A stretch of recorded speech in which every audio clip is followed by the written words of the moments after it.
ಎಲ್ಲ ಕರ್ನಾಟಕದ ಜನತೆಗೂ ಅಪ್ಡೇಟ್ಸ್ ಕನ್ನಡ 360 ಚಾನಲ್ಗೆ ಸ್ವಾಗತ. ಸೊ ಇವತ್ತಿನ ವಿಡಿಯೋದಲ್ಲಿ ನಾನು ಗೃಹಲಕ್ಷ್ಮಿ ಯೋಜನೆ ಪೆಂಡಿಂಗ್ ಹಣನ ಪಡ್ಕೋಬೇಕಂದ್ರೆ ಏನೇನೆಲ್ಲ ಕೆಲಸ ಮಾಡಬೇಕಂತ ತಿಳಿಸ್ಕೊಡ್ತೀನಿ.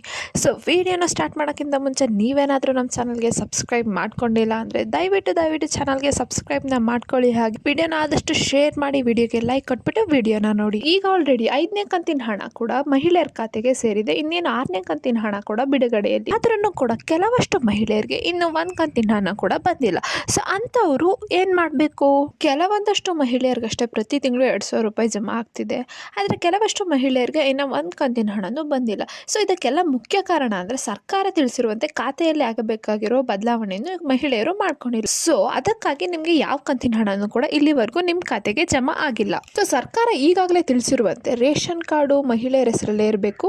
ಇನ್ನು ರೇಷನ್ ಕಾರ್ಡ್ ಹಾಗೂ ಆಧಾರ್ ಕಾರ್ಡ್ ಲಿಂಕ್ ಆಗಿರಬೇಕು. ಬ್ಯಾಂಕ್ ಖಾತೆಗೆ KYC ಆಗಿರಬೇಕು. ಇದೀಗ ಬಂದಿರುವ ಹೊಸ ನಿಯಮದ ಪ್ರಕಾರ ನಿಮ್ಮ ಬ್ಯಾಂಕ್ ಖಾತೆಗೆ NPCI ಮ್ಯಾಪಿಂಗ್ ಕಡ್ಡಾಯನ ಮಾಡಿದ್ದಾರೆ. ಸೊ ನಾನು ಕೊನೆ ವಿಡಿಯೋದಲ್ಲಿ ತಿಳಿಸಿದ್ದೆ NPCIನ ಹೇಗೆ ಮಾಡಿಸ್ಕೊಳ್ಳೋದು ಮತ್ತು ಅದಕ್ಕೆ ಏನೇನೆಲ್ಲ ಡಾಕ್ಯುಮೆಂಟ್ಸ್ ಬೇಕಂತ. ಸೊ ಯಾರ್ಯಾರೆಲ್ಲ ಇನ್ನು ವಿಡಿಯೋ ನೋಡಿಲ್ಲ ದಯವಿಟ್ಟು ವಿಡಿಯೋನ ನೋಡಿಬಿಟ್ಟು ಬೇಗ NPCIನ ಮಾಡಿಸ್ಕೊಳ್ಳಿ. ಇಷ್ಟೆಲ್ಲ ಮಾಡಿಸ್ಕೊಂಡ್ರೆ ಅಷ್ಟೇ ನಿಮಗೆ ಗೃಹಲಕ್ಷ್ಮಿ ಯೋಜನೆಯ ಹಣ ಪಡ್ಕೊಳ್ಳಲು ಸಾಧ್ಯ ಆಗುತ್ತೆ. ಸೊ ಆದರೆ ಇಷ್ಟು ಚೇಂಜಸ್ನ ಮಹಿಳೆಯರು ಮಾಡ್ಕೊಂಡಿಲ್ಲ. ಹಾಗಾಗಿ ಮಹಿಳೆಯರ ಖಾತೆಗೆ ಹಣ ಜಮಾ ಆಗಲು ಸಾಧ್ಯ ಆಗ್ತಿಲ್ಲ. ಚಿಂತೆ ಬೇಡ ಮಹಿಳೆಯರೇ. ಒಂದು ವೇಳೆ ನಿಮ್ಮ ಬ್ಯಾಂಕ್ ಖಾತೆ ಸರಿ ಇಲ್ವಾ ಅಥವಾ ಅದಕ್ಕೆ ಮ್ಯಾಪಿಂಗ್ ಮಾಡಿಸಲು ಆಗ್ತಿಲ್ವಾ, ಏನಕ್ಕೂ ನೀವು ತಲೆ ಕೆಡಿಸ್ಕೊಳೋದು ಬೇಡ.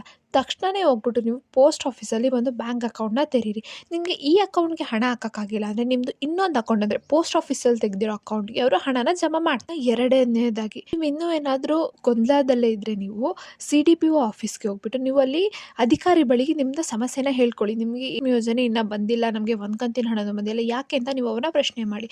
ಸೊ ಅವರು ನಿಮ್ಮ ಅರ್ಜಿನ ವೆರಿಫೈ ಮಾಡಿಬಿಟ್ಟು ನಿಮಗೆ ಆನ್ಲೈನಲ್ಲಿ ಉತ್ತರನ ಕೊಡ್ತಾರೆ. ಅಂದರೆ ನಿಮ್ಮ ಅರ್ಜಿಗೆ ಏನೇನೆಲ್ಲ ಸಮಸ್ಯೆ ಇದೆ, ಯಾಕೆ ಅರ್ಜಿನ ಅವರು ರಿಜೆಕ್ಟ್ ಮಾಡಿದ್ದಾರೆ, ಯಾಕೆ ನಿಮಗೆ ಹಣ ಬಂದಿಲ್ಲ ಅಂದ್ಬಿಟ್ಟು ಅವರು ತಿಳಿಸ್ಕೊಡ್ತಾರೆ ಆನ್ಲೈನ್ ಮೂಲಕ. ಮತ್ತು ಅವರು ಏನೇನೆಲ್ಲ ನೀವು ಬದಲಾವಣೆ ಮಾಡ್ಕೋಬೇಕು ಅಂತ ಹೇಳ್ತಾರಲ್ಲ CDPO ಕಚೇರಿ ಅವರು, ಸೊ ಅದನ್ನು ತಕ್ಷಣವೇ ಮಾಡ್ಕೊಳ್ಳಿ. ಸೊ ಏನಂದರೆ ಕೆಲವಷ್ಟು ಮಹಿಳೆಯರು ನೀವು ಆಧಾರ್ನ ಸೀಡಿಂಗ್ ಮಾಡಿಸಿ ಆಧಾರ್ KYC ಮಾಡಿಸ್ಬಿಟ್ಟು ಅಂದ್ಬಿಟ್ಟು ಡಾಕ್ಯುಮೆಂಟ್ಸ್ನ ಕೊಟ್ಟು ಬಂದಿರ್ತೀರ. ಸೊ ಒಂದೊಂದು ಕಡೆ ಕೆಲವೊಬ್ರದ್ದು ಮಿಸ್ ಆಗಿಬಿಟ್ಟಿರುತ್ತೆ ಆಧಾರು ಮತ್ತು KYC ಆಗೋದು. ಸೊ ಅದಕ್ಕೇ ನೀವು ಡಬಲ್ ಕನ್ಫರ್ಮೇಷನ್ನ ಮಾಡ್ಕೊಳ್ಳಿ. ನಿಮ್ಮ ಬ್ಯಾಂಕ್ ಖಾತೆಗೆ KYC ಆಗಿದೆಯಾ, ಆಧಾರ್ ಅಪ್ಡೇಟ್ ಆಗಿದೆಯಾ, ಮೊಬೈಲ್ ನಂಬರ್ ಲಿಂಕ್ ಆಗಿದೆಯಾ, ನಿಮ್ಮ ಬ್ಯಾಂಕ್ ಅಕೌಂಟ್ ಆ್ಯಕ್ಟಿವ್ ಇದೆಯಾ ಅಂತ ಮತ್ತೆ ಡಬಲ್ ವೆರಿಫೈನ ಮಾಡ್ಕೊಳ್ಳಿ. ಸೊ ಇಷ್ಟೆಲ್ಲ ಆದರೆ ಅಷ್ಟೇ ನಿಮಗೆ ಗೃಹಲಕ್ಷ್ಮಿ ಯೋಜನೆ ಹಣ ಪಡ್ಕೊಳ್ಳಲು ಸಾಧ್ಯ ಆಗುತ್ತೆ.